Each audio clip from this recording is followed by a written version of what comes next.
And here they are. Every single name you see on that board, they are part of the 589. And why do we have them on the board? It's a very simple explanation. When a prisoner was killed by an officer, their body was declared state property. Hey. So the family never knew. They never received the bodies. Oh my word. And they were buried as paupers in unmarked graves. Sure. That's it. And that is off the island. There is no political prisoner who was buried on the island. That cemetery is in Belleville, Cape Town, called Steckland Cemetery. Now we know the cemetery. We know one of our researchers, by the way, he just recently joined us in our heritage department. He's a former prison officer who worked in the kitchen. We called him Bomba, like Fetty. Yeah, because the man was huge. Yeah, he's nice and trimmed, but we still call him Bomba. Yeah, it's about 2 months now, he's with us. These are the people, folks, who bring this information. That was hidden, and now it's coming to the fore, and then we're able to make it part of the narrative now of the prison talk. All this information is from the officers and from government archives and so forth. So these ones, hopefully, in no time, this process will be completed, and the families will receive the body and the remains, and they can be reburied in a proper way. City. Why can't we have a tug road?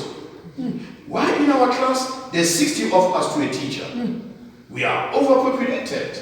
And at home, a 2-bedroom, by the way. And then a dining room and a kitchen. Many people come from those circumstances. Yes. The uncles and the aunts, they seem not to be in a hurry to leave, establish themselves somewhere. So they are bringing boyfriends, girlfriends, and the grandkids get born. I'm one of the grandkids, born in that kind of situation.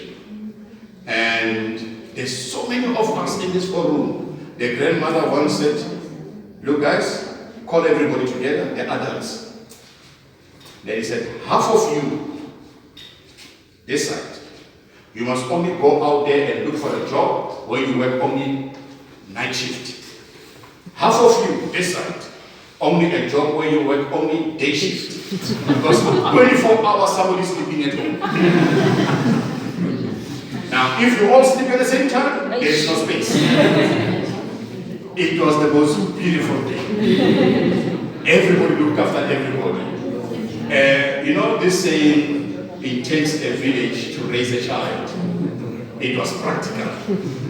Because all the adults were your parents. Yeah. And they helped in everything. The neighbors, if at home we don't have anything, they've got a loaf of bread, they'll cut it into half folks and give it to us. Because people looked after each other that way. But then you go to town, you go into the suburbs, and then you realize, no, something is wrong here. That's how I was conscientizing. And I started to ask the question, why? And the more you ask, the more trouble you get yourself into. And that's how I started in politics. And not too long, there's 1976. We are running in the streets, we are chased by soldiers and police because we protested the imposition of Afrikaans as an instruction. I stopped staying at home, I stopped going to school, but in 1979, let me tell you the story. In 1979, because I've not been home for such a long time, I decided, no, let me go and see my parents and my siblings and cousins, So around 10 in the evening I get there, with the hope that, an hour or two will be enough, then I leave. But then my grandmother says, nah man, you might as well sleep, man. So I decided to sleep under the kitchen table, because that's the nearest exit, Yeah. Around 3 a.m., the door got kicked down. I knew what is happening.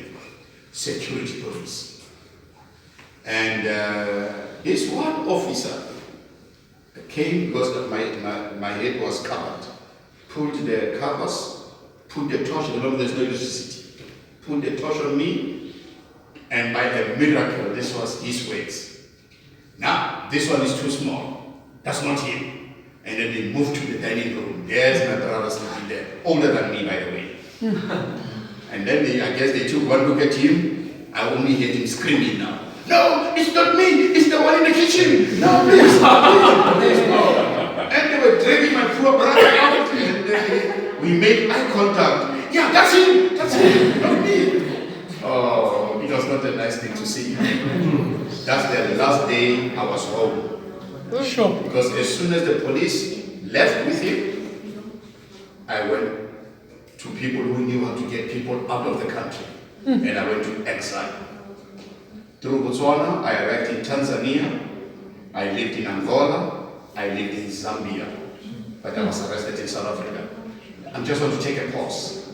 When I left this prison and went back home, because my brother never visited me here, you see, in the prison. So I was telling myself, hey, he's still angry with me, you know, for not owning up to who I am. So I asked him, hey, by the way, what happened to you, man?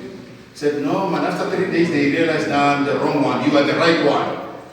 And then he says, you know why I didn't visit you? I thought they were going to arrest me if I come and visit you. My brother was never in politics. Now, folks, I'm going to take you to see Mr. Mandela's cell, and I'm going to finish the story. Please come with me.